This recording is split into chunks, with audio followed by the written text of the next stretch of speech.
बोल देते हैं सारे सारे। भारत की हुंकार है, जनता ही सरकार है। ऐसे बोलते हैं। कौन बोलते हैं?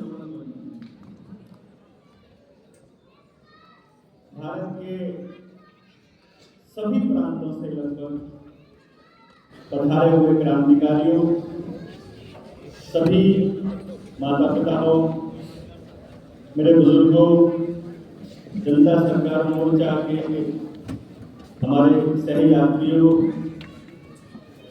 और बहुत ही सम्मान के योग्य यहाँ बैठे हैं हमारे कुमार प्रशांत जी, सत्य प्रकाश भारत जी, मेरे माता पिता दोनों साइड वाले, मेरे गांववासी और तमाम नौजवान साथी, बुजुर्गों, मेरे माताओं बहनों, सबको हाथ जोड़कर प्रणाम।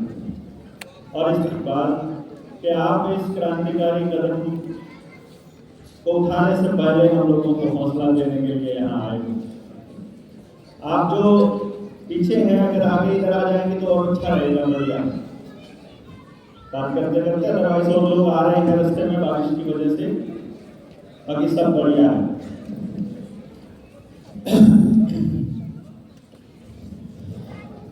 मैं कुछ ऐसा सोच रहा था कि पहले के किसी पेरेंटिंग सेमिनार में मैंने वो बात ना कही हो, क्या मैं ऐसी बात कह सकता हूँ, या क्या हम यहाँ से आने का मकसद पूरा करने की दिशा में अगला कदम उठाने पर जा सकते हैं। इसके लिए क्या किया जाए?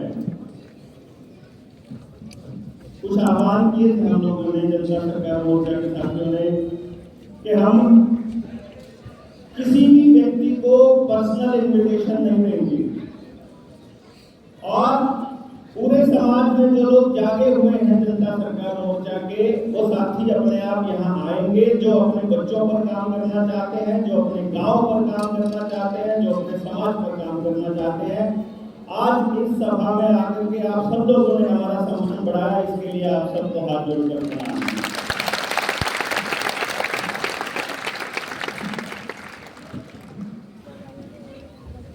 हम लोग बात शुरू करेंगे और बच्चों से, क्योंकि इस भगत सिंह के इस शहीदी दिवस पर मुझे अगर कोई चीज याद आती है तो वो एक ही चीज याद आती है कि जब हम अपना मूल भूल जाते हैं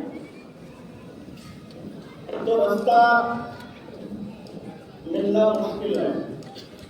समाजवाद यानी कि पूंजीवाद के जाल में फंस करके हम काम करते हैं। आज जो मुद्दा जनता सरकार मोर्चा ने उठाया है,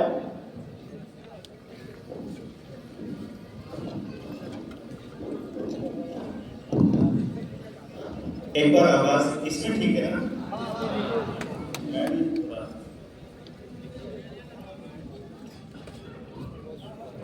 चलिए देखिए इसमें ये बैठ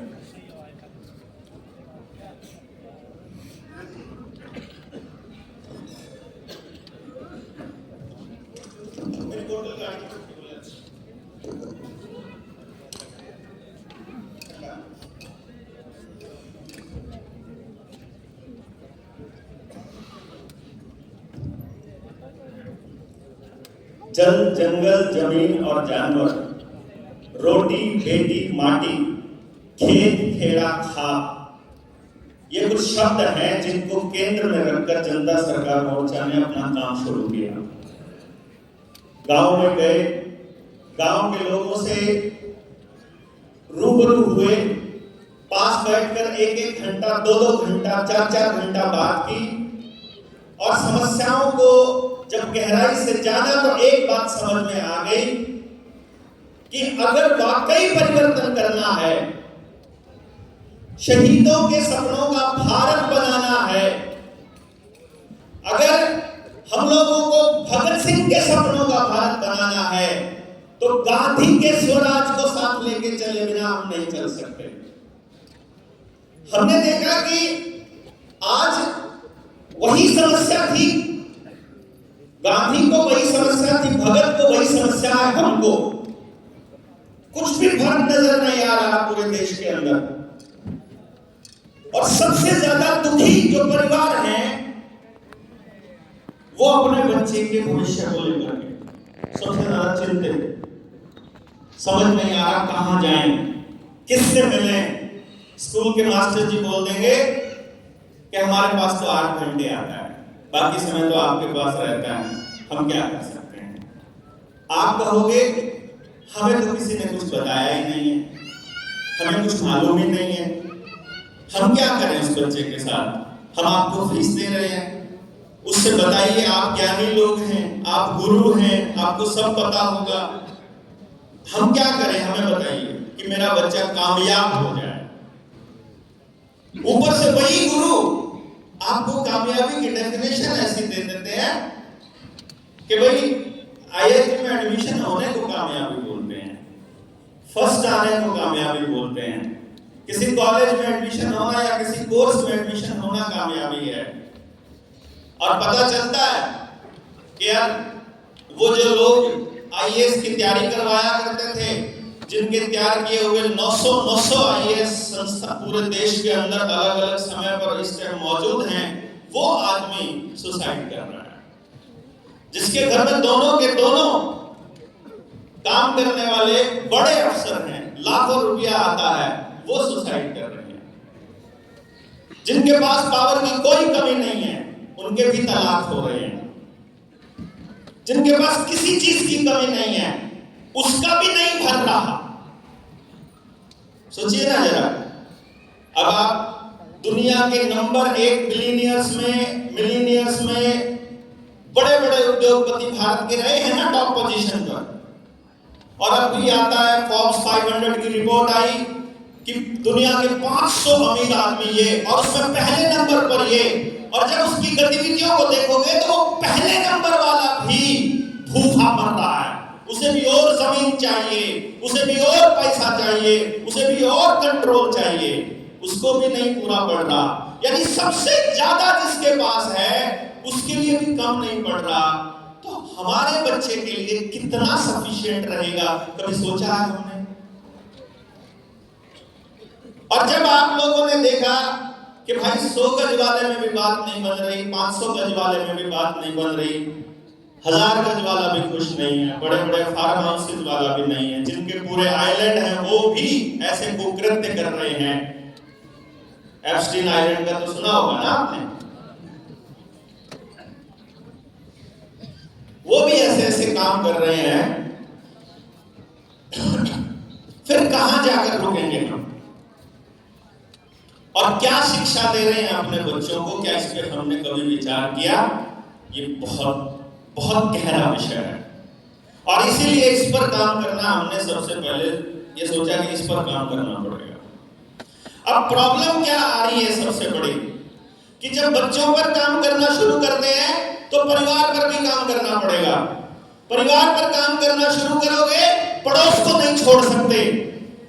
पड़ोस पर काम करना चालू करोगे, गांव को नहीं इग्नोर कर सकते।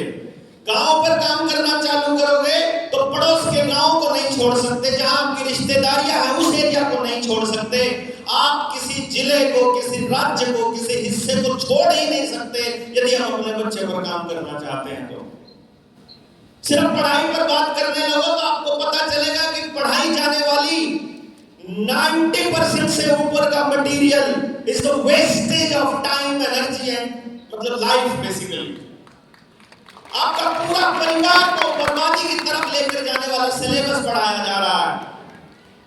स्कूल में आपने देखा नहीं, ह्यूमैनिटीज में आर्ट लेकर हिस्ट्री से किस किस ने बीए पढ़ी है? हाथ खड़ा करो एक बार, जिसने बीए में हिस्ट्री पढ़ी है, इतिहास पढ़ा है, एक बार हैंड रेज करना जरा।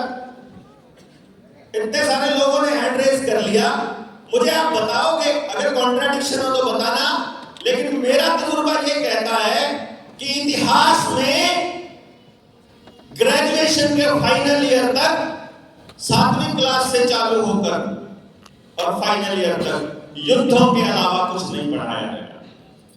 नहीं, मतलब वो क्या कह रहे हैं कि उनकी पूरी जिंदगी युद्धों में गुजरी, तो तुमको युद्ध के लिए तैयार कर रहे हैं हम। वो क्या कह रहे हैं कि ऐसे ऐसे युद्ध हुए, ऐसे जीते, ऐसे हारे।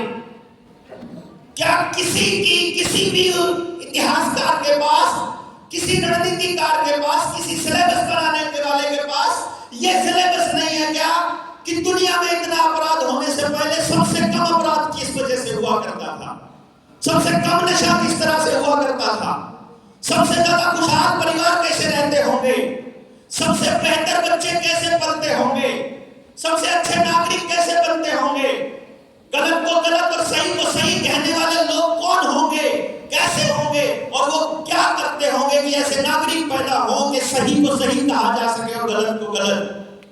लेकिन कहीं सिलेबस में नहीं है भाई, है क्या? किसी क्लास में पढ़ा आप लोगों ने? किसी क्लास में नहीं पढ़ा।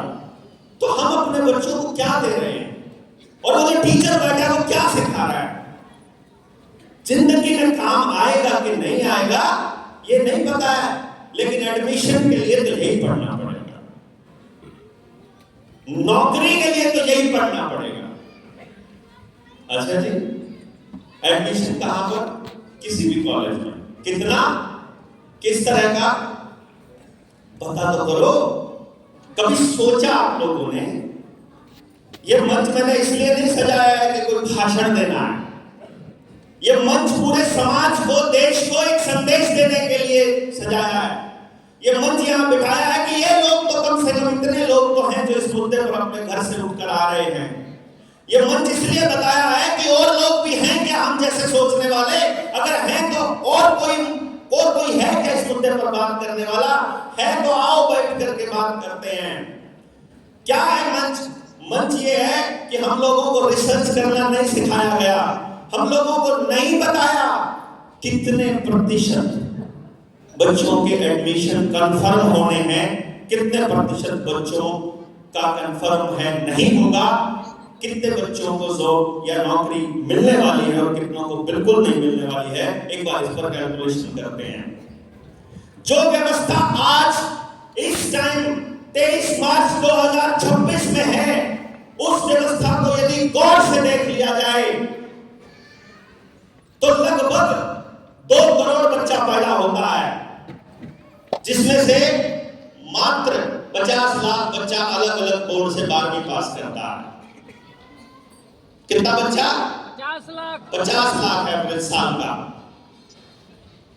अगर 12वीं 50 लाख बच्चों ने पास कर ली तो मुझे एक मां बाप होने के नाते ये बताइए, इनमें से कितने बच्चों को आगे बढ़ने का मौका मिलना चाहिए?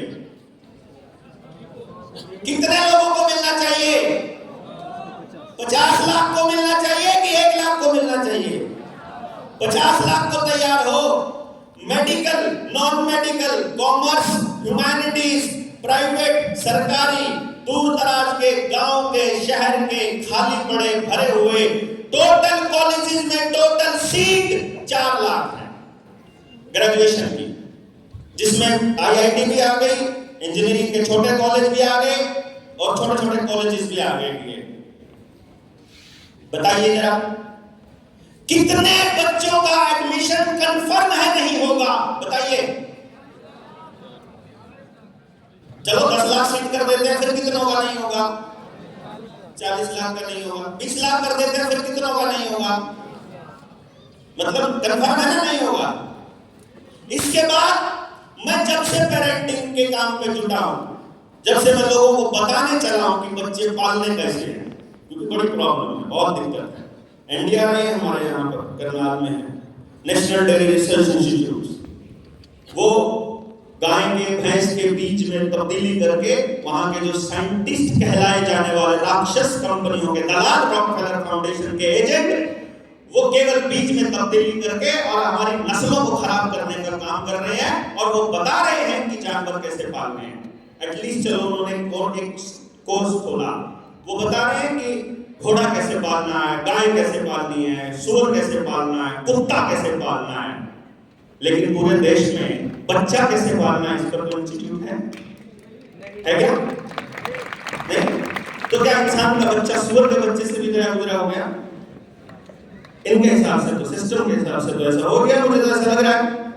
नहीं, ये इंस्टीट्यूशन अपने हर घर में हुआ करते थे। जो अपनी ज्वाइंट फैमिली है ना, वो इंस्टीट्यूशन है अपने आप में।